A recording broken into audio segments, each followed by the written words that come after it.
The day was so warm, so fair, so magically a thing of sunshine and blue skies and bird song that anyone acquainted with Clarence, 9th Earl of Emsworth, and aware of his liking for fine weather, would have pictured him going about the place on this summer morning with a beaming smile and an uplifted heart.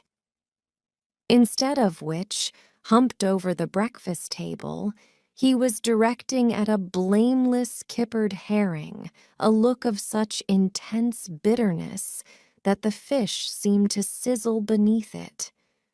For it was August Bank Holiday, and Blandings Castle on August Bank Holiday became, in his lordship's opinion, a miniature inferno.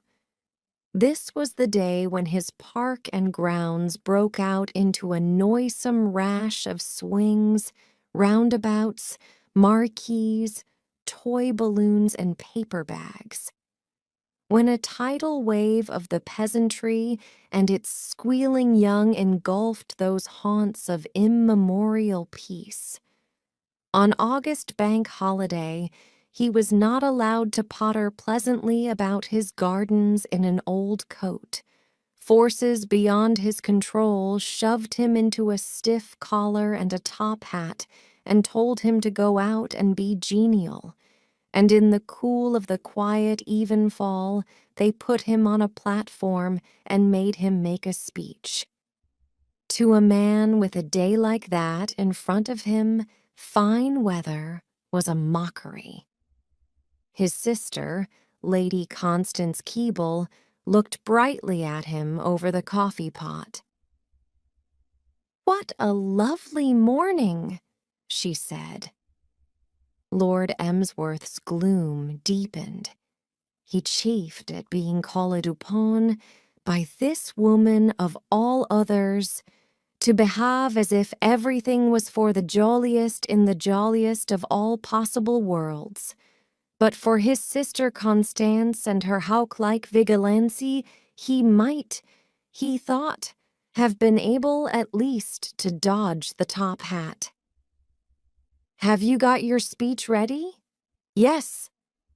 "Well, mind you learn it by heart this time, and don't stammer and dodder as you did last year." Lord Emsworth pushed plate and kipper away. He had lost desire for food. "And don't you forget to go to the village this morning to judge the cottage gardens." "All right, all right, all right," said his lordship testily. "I've not forgotten. I think I will come to the village with you. There are a number of those fresh air London children staying there now, and I must warn them to behave properly when they come to the fete this afternoon. You know what London children are. McAllister said he found one of them in the gardens the other day, picking his flowers." At any other time, the news of this outrage would, no doubt, have affected Lord Emsworth profoundly. But now, so intense was his self-pity, he did not even shudder.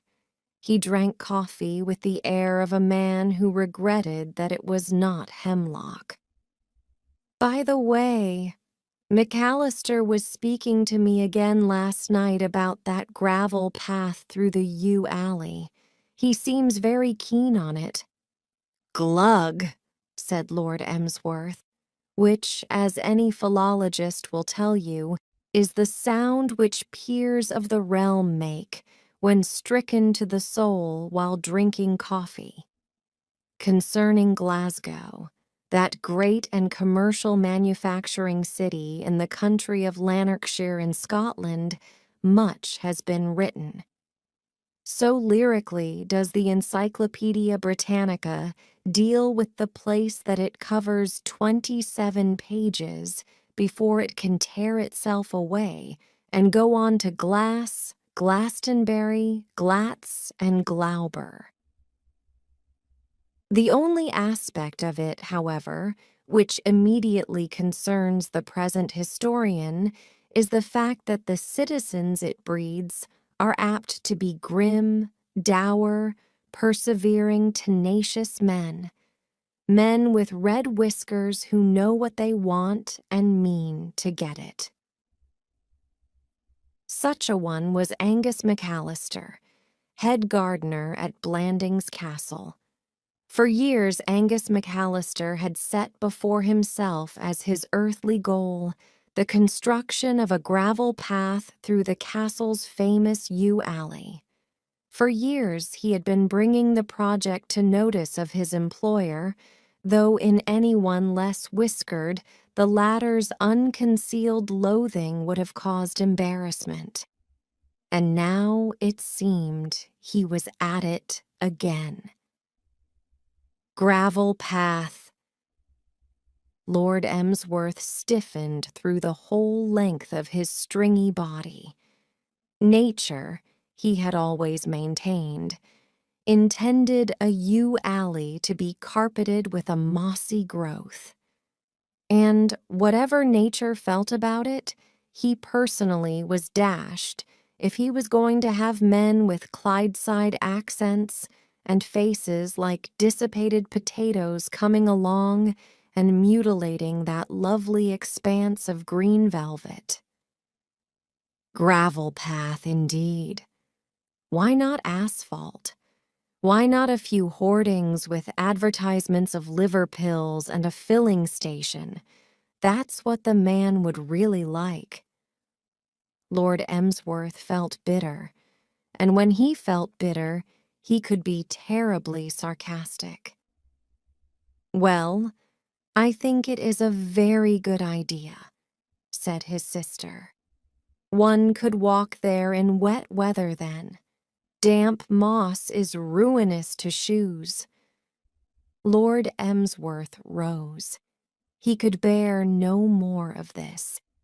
He left the table, the room, and the house, and, reaching the yew alley some minutes later, was revolted to find it infested by Angus McAllister in person.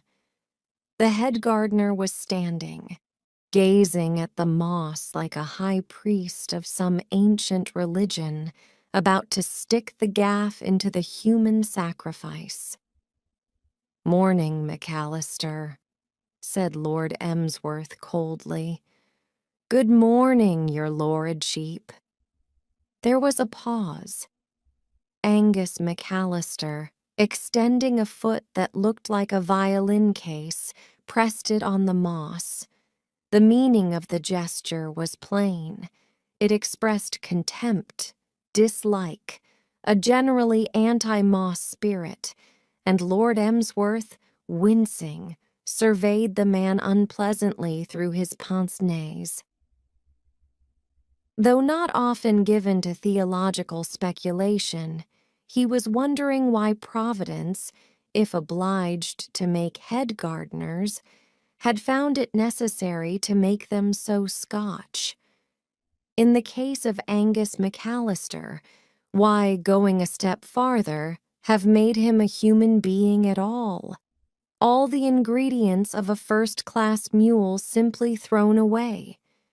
He felt that he might have like Angus McAllister if he had been a mule.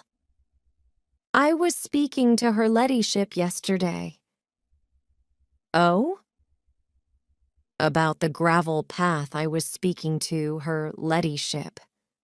"Oh?" "Her ladyship likes the notion fine." "Indeed. Well," Lord Emsworth's face had turned a lively pink, and he was about to release the blistering words which were forming themselves in his mind, when suddenly he caught the head gardener's eye and paused.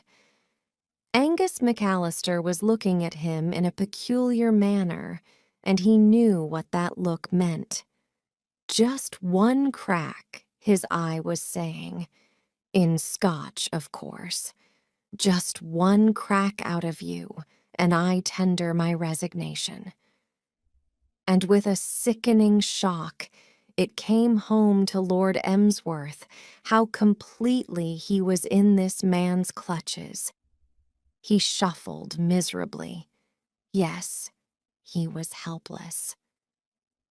Except for that kink about gravel paths, Angus McAllister was a head gardener in 1,000, and he needed him. He could not do without him. That, unfortunately, had been proved by experiment. Once before, at the time when they were grooming for the agricultural show, that pumpkin, which had subsequently romped home so gallant a winner, he had dared to flout Angus McAllister, and Angus had resigned, and he had been forced to plead, yes, plead, with him to come back. An employer cannot hope to do this sort of thing and still rule with an iron hand. Filled with the coward rage that dares to burn but does not dare to blaze, Lord Emsworth coughed a cough that was undisguisedly a bronchial white flag. I'll think it over, McAllister. I have to go to the village now. I will. See you later. Meanwhile, I will, think it over.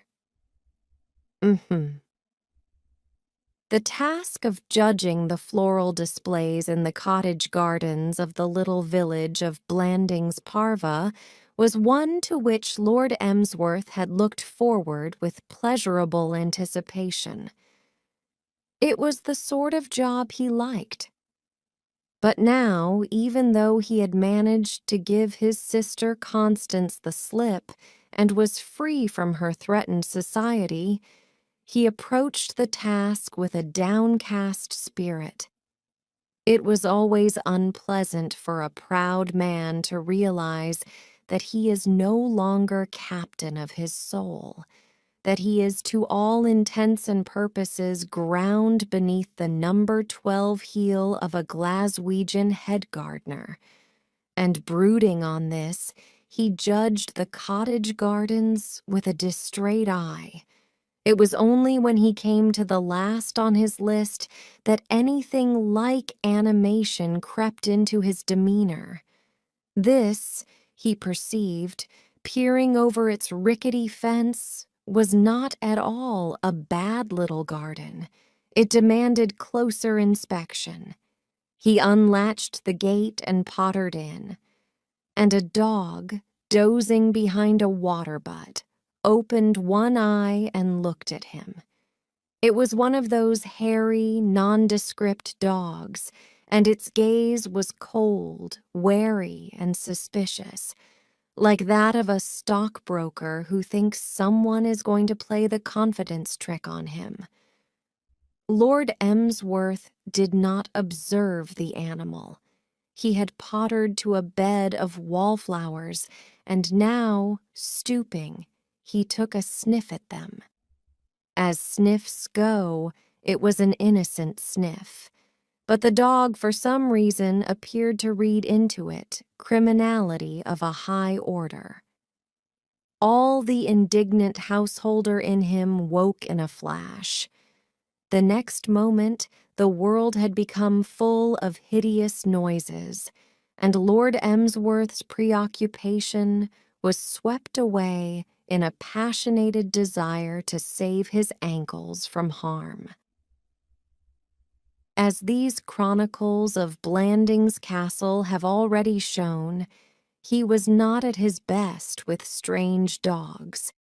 Beyond saying, "Go away, sir," and leaping to and fro with an agility surprising in one of his years, he had accomplished little in the direction of a reasoned plan of defense when the cottage door opened and a girl came out. "Hoy!" cried the girl. And on the instant, at the mere sound of her voice, the mongrel, suspending hostilities, bounded at the newcomer and writhed on his back at her feet with all 4 legs in the air. The spectacle reminded Lord Emsworth irresistibly of his own behavior when in the presence of Angus McAllister. He blinked at his preserver. She was a small girl, of uncertain age, possibly 12 or 13, though a combination of London fogs and early cares had given her face a sort of wizened motherliness, which in some odd way caused his lordship from the first to look on her as belonging to his own generation. She was the type of girl you see in back streets carrying a baby nearly as large as herself, and still retaining sufficient energy to lead one little brother by the hand and shout recrimination at another in the distance. Her cheeks shone from recent soaping, and she was dressed in a velveteen frock which was obviously the pick of her wardrobe. Her hair, in defiance of the prevailing mode, she wore drawn tightly back into a short pigtail. Thank you," said Lord Emsworth. "Thank you, sir," said the girl. For what she was thanking him, his lordship was not able to gather. Later, as their acquaintance ripened, he was to discover that this strange gratitude was a habit with his new friend. She thanked everybody for everything. At the moment, the mannerism surprised him. He continued to blink at her through his pince-nez. Lack of practice had rendered Lord Emsworth a little rusty in the art of making conversation to members of the other sex. He sought in his mind for topics. "Fine day." "Yes, sir. Thank you, sir." "Are you—" Lord Emsworth furtively consulted his list. "Are you the daughter of— Ebenezer Sprocket?" he asked, thinking, as he had often thought before, what ghastly names some of his tenantry possessed. "No, sir. I'm from London, sir." "Ah, London, eh? Pretty warm it must be there." He paused, then, remembering a formula of his youth. Been out much this season?" "No, sir." "Everybody out of town now, I suppose. What part of London?" "Drury Line, sir." "What's your name? What?" "Gladys, sir.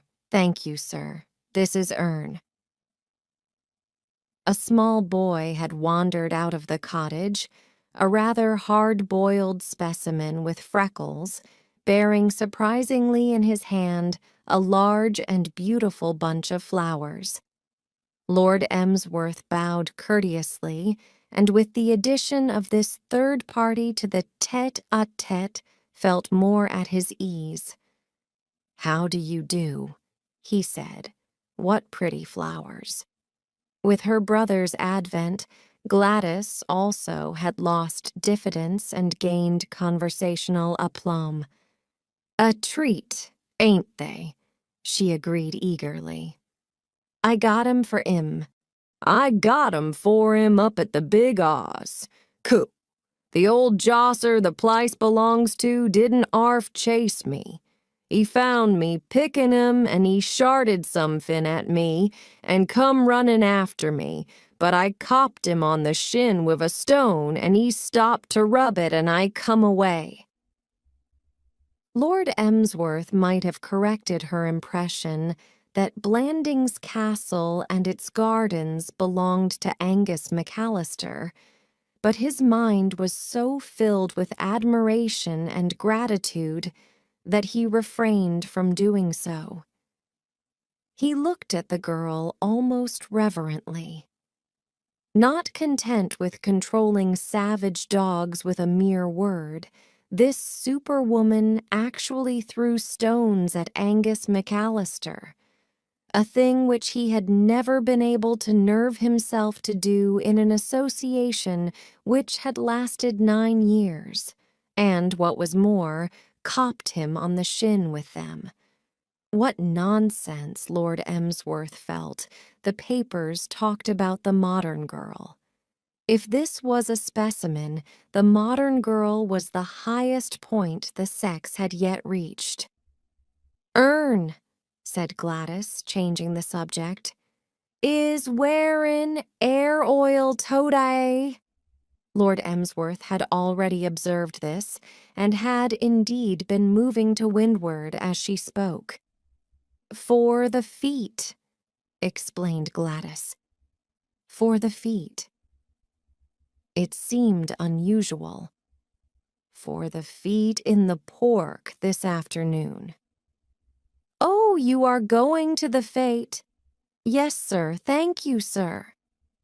For the first time, Lord Emsworth found himself regarding that grisly social event with something approaching favor. "We must look out for one another there," he said cordially. "You will remember me again? I shall be wearing," he gulped, "a top hat. Ern's going to wear a straw Panama that's been give 'em." Lord Emsworth regarded the lucky young devil with frank envy. He rather fancied he knew that Panama. It had been his constant companion for some 6 years, and then had been torn from him by his sister Constance and handed over to the vicar's wife for her rummage sale. He sighed. "Well, goodbye." "Goodbye, sir." "Thank you, sir." Lord Emsworth walked pensively out of the garden and, turning into the little street, encountered Lady Constance. "Oh, there you are, Clarence." "Yes," said Lord Emsworth, for such was the case. "Have you finished judging the gardens?" "Yes." "I am just going into this end cottage here. The vicar tells me there is a little girl from London staying there. I want to warn her to behave this afternoon. I have spoken to the others." Lord Emsworth drew himself up. His pince-nez were slightly askew, but despite this, his gaze was commanding and impressive. "Well, mind what you say," he said authoritatively. "None of your district visiting stuff, Constance." "What do you mean?" "You know what I mean. I have the greatest respect for the young lady to whom you refer. She behaved on a certain recent occasion, on 2 recent occasions, with notable gallantry and resource, and I won't have her ballyragged. Understand that." The technical title of the orgy, which broke out annually on the first Monday in August in the park of Blandings Castle, was the Blandings Parva School Treat, and it seemed to Lord Emsworth, wanly watching the proceedings from under the shadow of his top hat, that if this was the sort of thing schools looked on as pleasure, he and they were mentally poles apart. A function like the Blandings Parva School Treat blurred his conception of man as nature's final word. The decent sheep and cattle to whom this park normally belonged had been hustled away into regions unknown, leaving the smooth expanse of turf to children whose vivacity scared Lord Emsworth, and adults who appeared to him have cast aside all dignity and every other noble quality which goes to make a 100% British citizen. Look at Mrs. Rossiter over there, for instance, the wife of Jano. Rossiter, provisions, groceries, and homemade jams. On any other day of the year, when you met her, Mrs. Rossiter was a nice, quiet, docile woman who gave at the knees respectfully as you passed. Today, flushed in the face and with her bonnet on one side, she seemed to have gone completely native. She was wandering to and fro, drinking lemonade out of a bottle and employing her mouth, when not so occupied, to make a devastating noise with what we believed was termed a squeaker. The injustice of the thing stung Lord Emsworth. This park was his own private park. What right had people to come and blow squeakers in it? How would Mrs. Rossiter like it if one afternoon he suddenly invaded her neat little garden in the high street and rushed about over her lawn, blowing a squeaker? And it was always on these occasions so infernally hot. July might have ended in a flurry of snow, but directly the first Monday in August arrived, he had to put on a stiff collar, and out came the sun, blazing with tropic fury. Of course, admitted Lord Emsworth, for he was a fair-minded man, this cut both ways. The hotter the day, the more quickly his collar lost its starch and ceased to spike him like a javelin. This afternoon, for instance, it had resolved itself almost immediately into something which felt like a wet compress. Severe as were his sufferings, he was compelled to recognize that he was that much ahead of the game.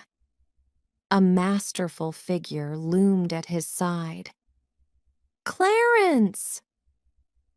Lord Emsworth's mental and spiritual state was now such that not even the advent of his sister Constance could add noticeably to his discomfort.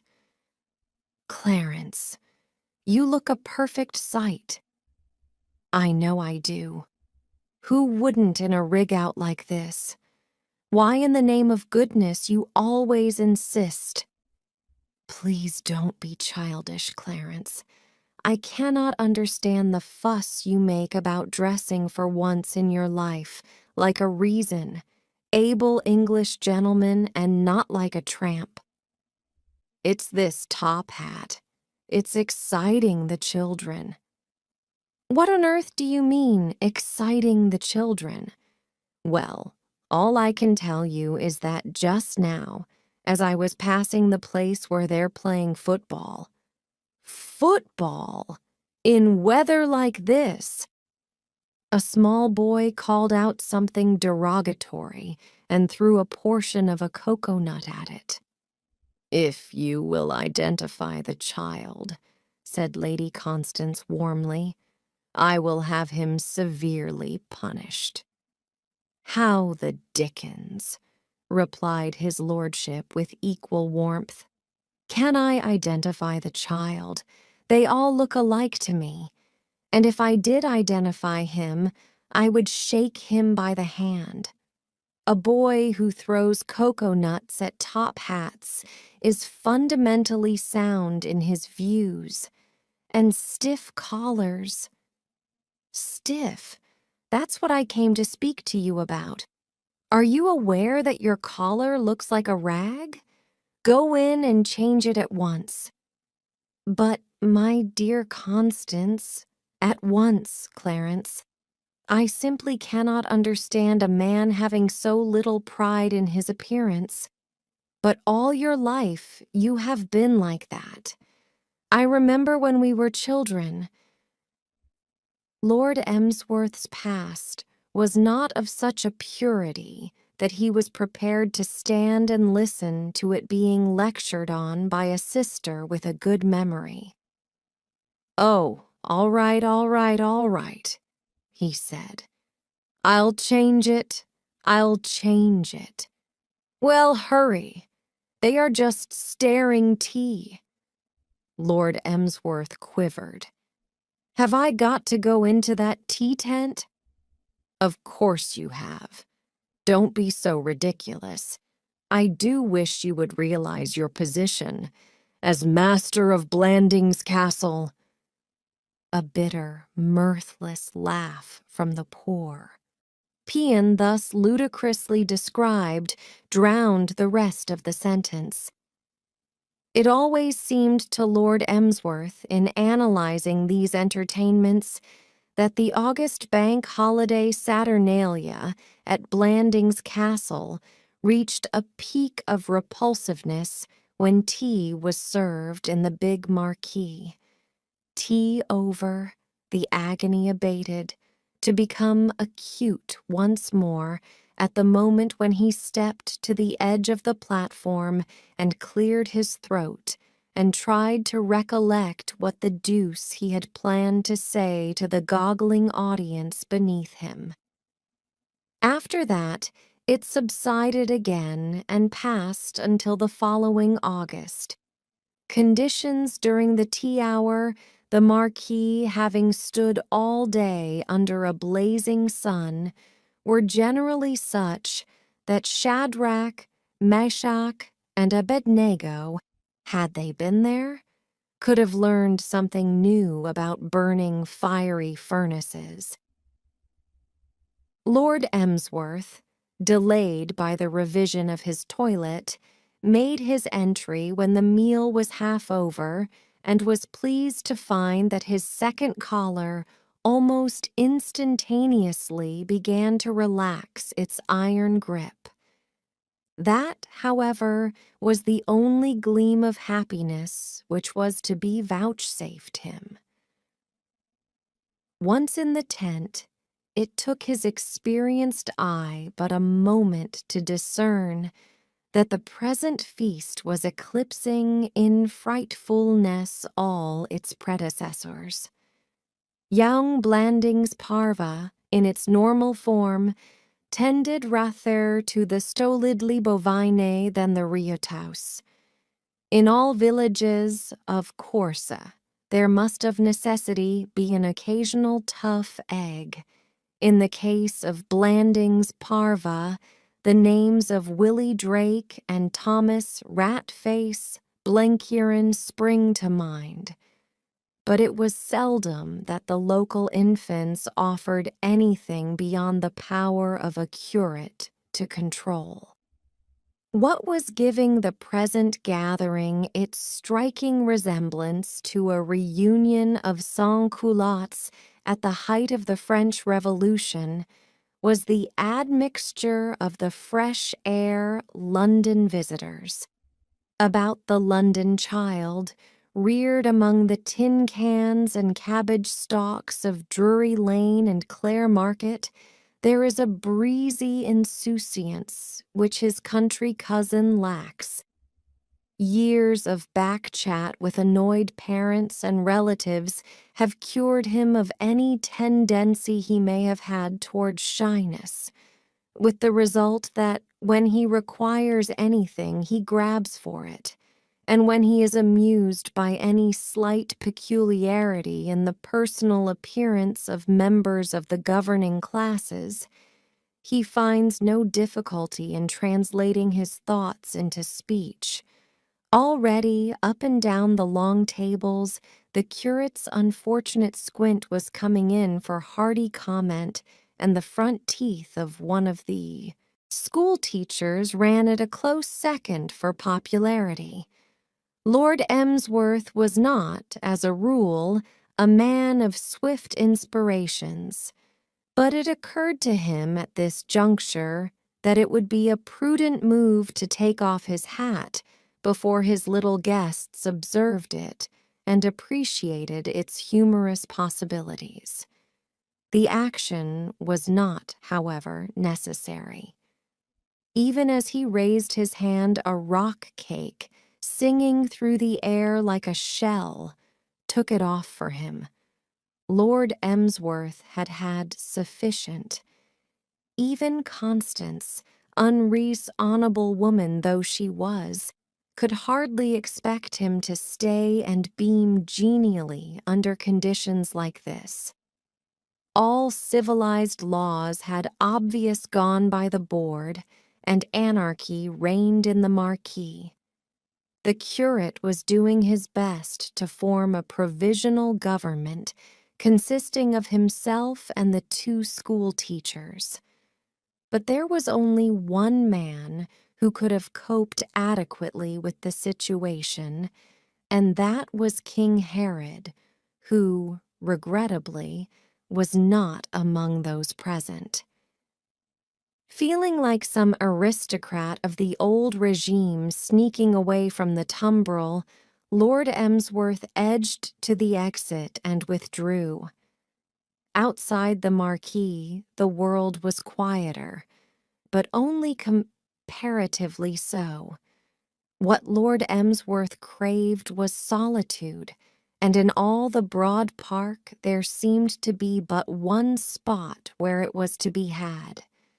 This was a red-tiled shed standing beside a small pond used at happier times as a lounge or retiring room for cattle. Hurrying thither, his lordship had just began to revel in the cool, cow-scented dimness of its interior when from one of the dark corners, causing him to start and bite his tongue, there came the sound of a subdued sniff. He turned. This was persecution. With the whole park to mess about in, why should an infernal child invade this one sanctuary of his? He spoke with angry sharpness. He came of a line of warrior ancestors, and his fighting blood was up. "Who's that?" "Me, sir." "Thank you, sir." Only one person of Lord Emsworth's acquaintance was capable of expressing gratitude for having been barked at in such a tone. His wrath died away, and remorse took its place. He felt like a man who in error has kicked a favorite dog. "God bless my soul!" he exclaimed. "What in the world are you doing in a cowshed?" "Please, sir, I was put." "Put? How do you mean put? Why?" "For pinching things, sir." "Eh? What? Pinching things? Most extraordinary. What did you, pinch?" "2 buns, 2 gem sandwiches, 2 apples, and a slicer cake?" The girl had come out of her corner and was standing correctly at attention. Force of habit had caused her to intone the list of purloined articles in the sing-song voice in which she was wont to recite the multiplication table at school, but Lord Emsworth could see that she was deeply moved. Tear stains glistened on her face, and no Emsworth had ever been able to watch unstirred a woman's tears. The 9th Earl was visibly affected. "Blow your nose," he said, hospitably extending his handkerchief. "Yes, sir. Thank you, sir." "What did you say you had pinched?" 2 buns, 2 gem sandwiches, 2 apples, and a slicer cake." "Did you eat them?" "No, sir. They wasn't for me. They was for Ern." "Ern? Oh, yes, yes, to be sure. For Ern, eh?" "Yes, sir. But why the deuce couldn't Ern have, pinched them for himself? Strong, able-bodied young feller, I mean." Lord Emsworth, a member of the old school, did not like this disposition on the part of the modern young man to shirk the dirty work and let the woman pay.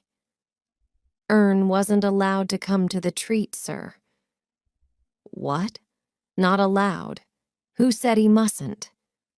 "The lady, sir." "What lady?" "The one that come in just after you'd gorn this morning." A fierce snort escaped Lord Emsworth. "Constance! What the devil did Constance mean by taking it upon herself to revise his list of guests without so much as a Constance, eh? He snorted again. One of these days, Constance would go to Far. Monstrous! He cried. Yes, sir. High-handed tyranny, by gad. Did she give any reason? They lighty didn't like Ern biting her in the leg, sir. Ern bit her in the leg? Yes, sir. Plying he was a dorg, and the lighty was cross, and Ern wasn't allowed to come to the treat, and I told him I'd bring him back something nice. Lord Emsworth breathed heavily. He had not supposed that in these degenerate days a family like this existed. The sister copped Angus McAllister on the shin with stones. The brother bit Constance in the leg.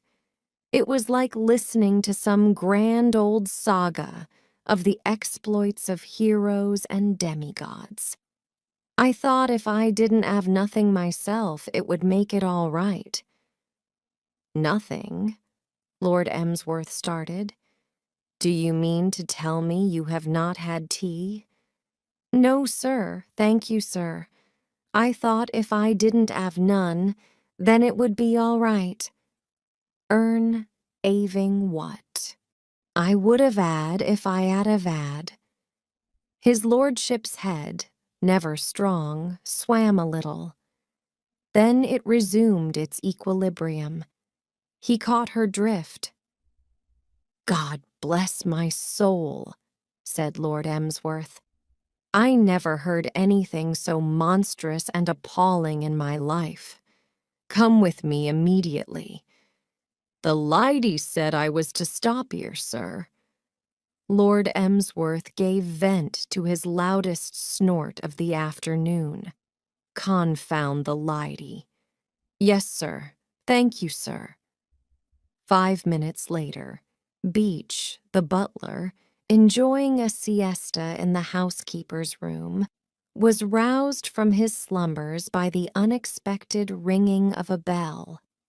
Answering its summons, he found his employer in the library, and with him a surprising young person in a velveteen frock, at the sight of whom his brows quivered and, but for his iron self-restraint, would have risen.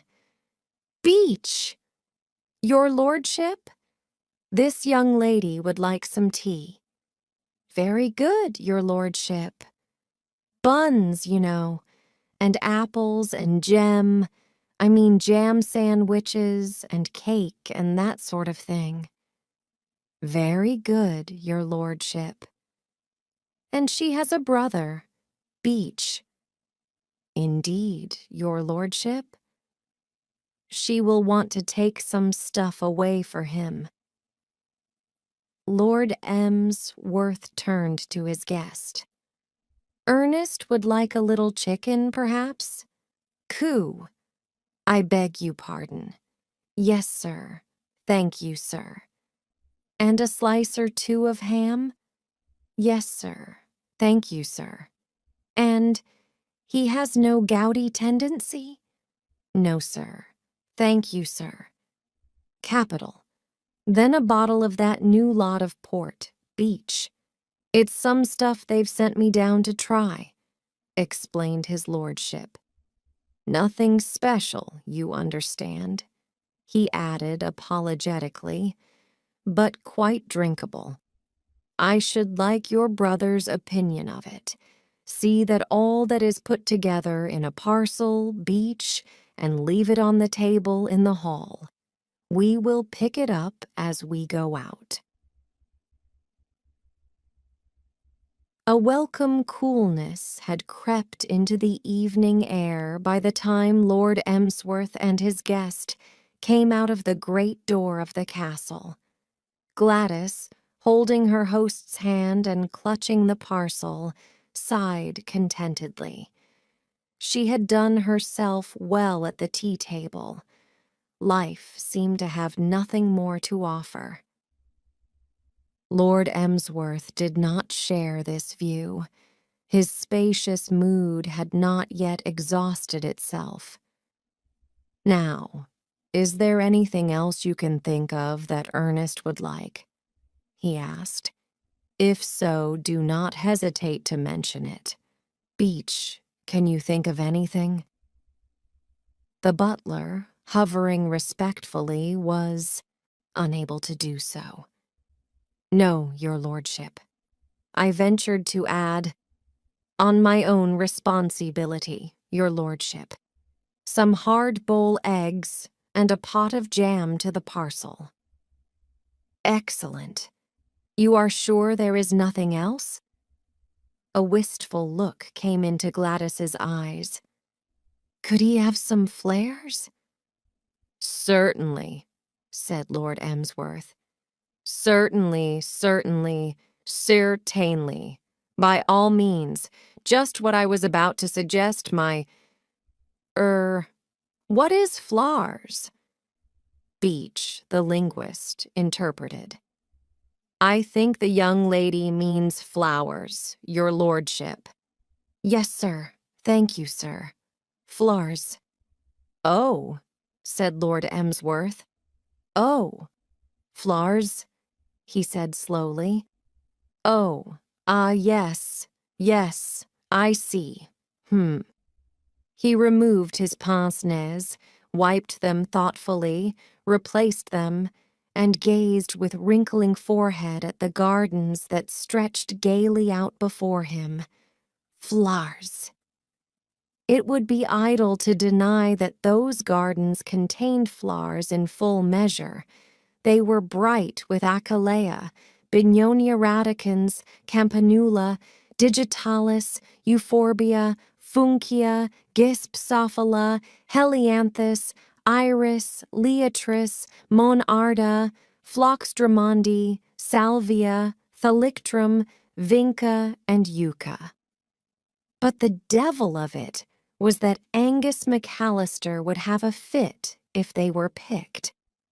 Across the threshold of this, Eden, the ginger whiskers of Angus McAllister, lay like a flaming sword. As a general rule, the procedure for getting flowers out of Angus McAllister was as follows. You waited till he was in one of his rare moods of complacence. Then you led the conversation gently round to the subject of interior decoration, and then, choosing your moment, you asked if he could possibly spare a few to put in vases. The last thing you thought of doing was to charge in and start, helping yourself. "I, said Lord Emsworth. He stopped. In a sudden, blinding flash of clear vision, he had seen himself for what he was, the spineless, unspeakably unworthy descendant of ancestors who, though they may have had their faults, had certainly known how to handle employees. It was, "How now, varlet?"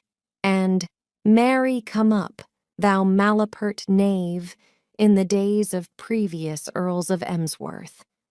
Of course, they had possessed certain advantages which he lacked.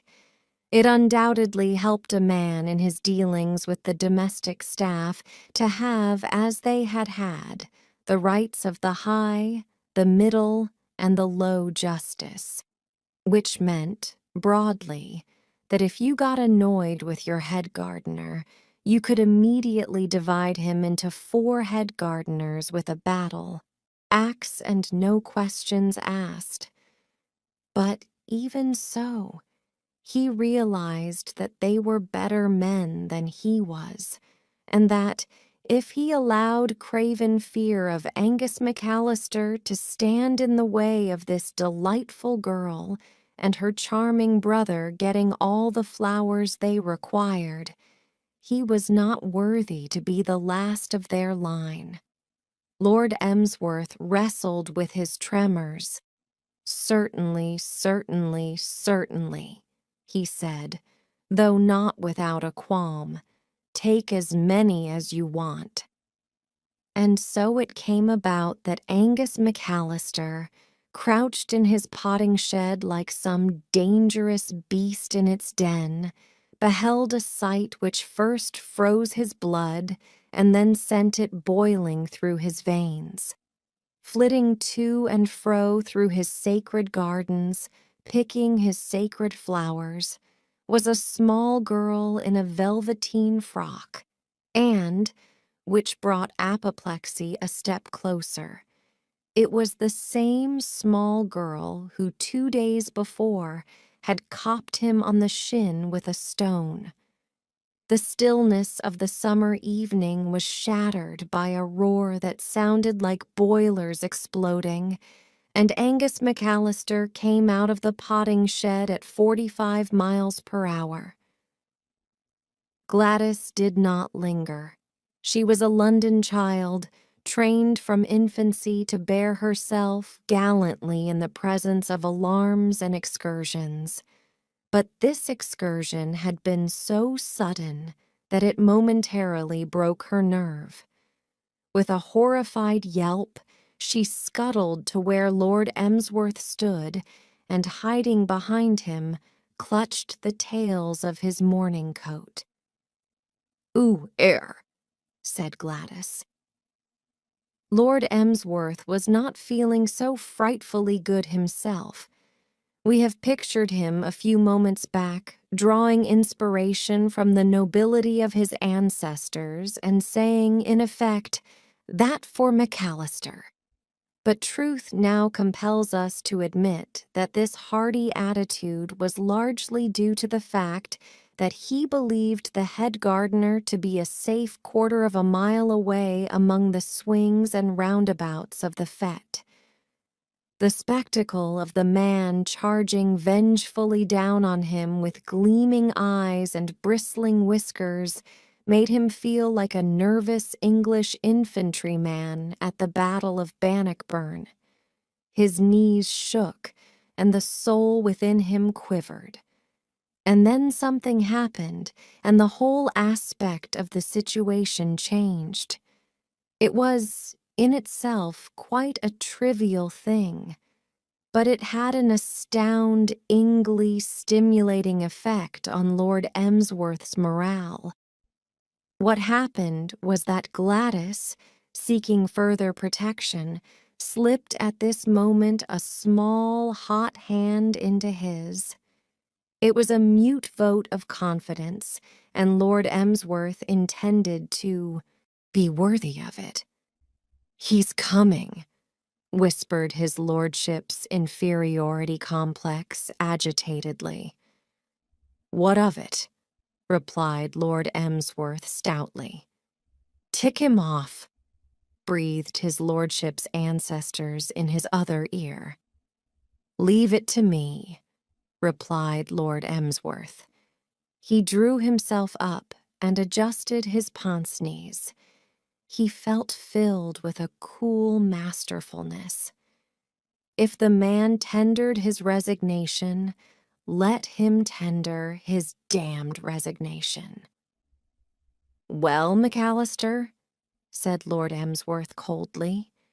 He removed his top hat and brushed it against his sleeve. "What is the matter, McAllister?"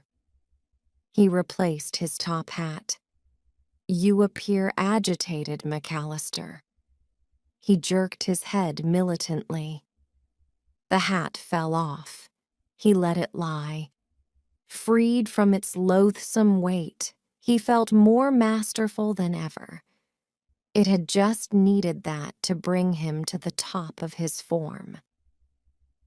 "This young lady," said Lord Emsworth, "has my full permission to pick all the flowers she wants, McAllister. If you do not see eye to eye with me in this matter, McAllister, say so, and we will discuss what you are going to do about it, McAllister. These gardens, McAllister, belong to me, and if you do not, appreciate that fact. You will, no doubt, be able to find another employer. Ah, more in tune with your views.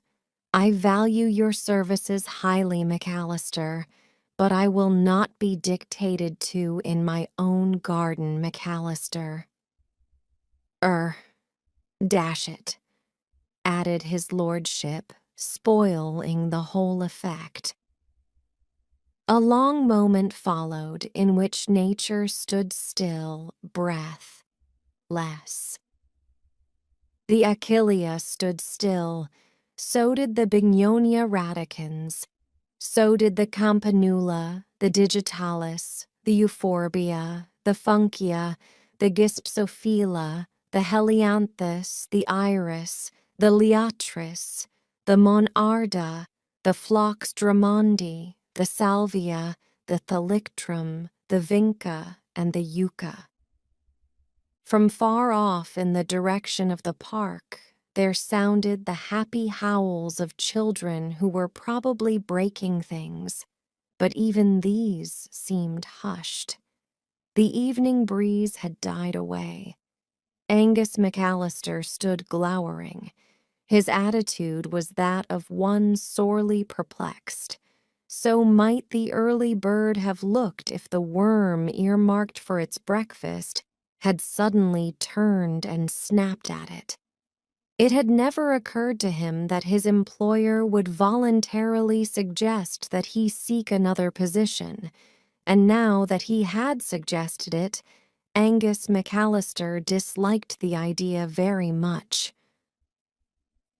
Blandings. Castle was in his bones. Elsewhere he would feel in exile. He fingered his whiskers, but they gave him no comfort. He made his decision. Better to cease to be a Napoleon than be a Napoleon in exile. Said Angus McAllister.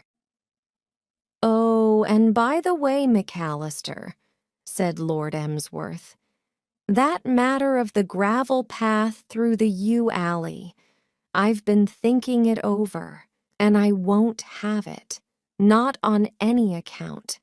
Mutilate my beautiful moss with a beastly gravel path? Make an eyesore of the loveliest spot in one of the finest and oldest gardens in the United Kingdom? Certainly not. Most decidedly not. Try to remember, McAllister, as you work in the gardens of Blandings Castle, that you are not back in Glasgow, laying out recreation grounds. That is all, McAllister. Dash it. That is all. Said Angus McAllister. He turned. He walked away. The potting shed swallowed him up. Nature resumed its breathing. The breeze began to blow again, and all over the gardens, birds who had stopped on their high note carried on according to plan. Lord Emsworth took out his handkerchief and dabbed with it at his forehead. He was shaken, but a novel sense of being a man among men thrilled him. It might seem bravado, but he almost wished, yes, dash it, he almost wished that his sister Constance would come along and start something while he felt like this. He had his wish. Clarence! Yes, there she was, hurrying towards him up the garden path. She, like McAllister, seemed agitated. Something was on her mind. Clarence! Don't keep saying Clarence as if you were a dashed parrot, said Lord Emsworth haughtily. What the dickens is the matter, Constance? Matter? Do you know what the time is? Do you know that everybody is waiting down there for you to make your speech? Lord Emsworth met her eye sternly. I do not, he said. And I don't care. I'm not going to make any dashed speech. If you want a speech, let the vicar make it. Or make it yourself. Speech. I never heard such dashed nonsense in my life. He turned to Gladys. Now, my dear, he said, if you will just give me time to get out of these infernal clothes and this ghastly collar and put on something human, we'll go down to the village and have a chat with Ern.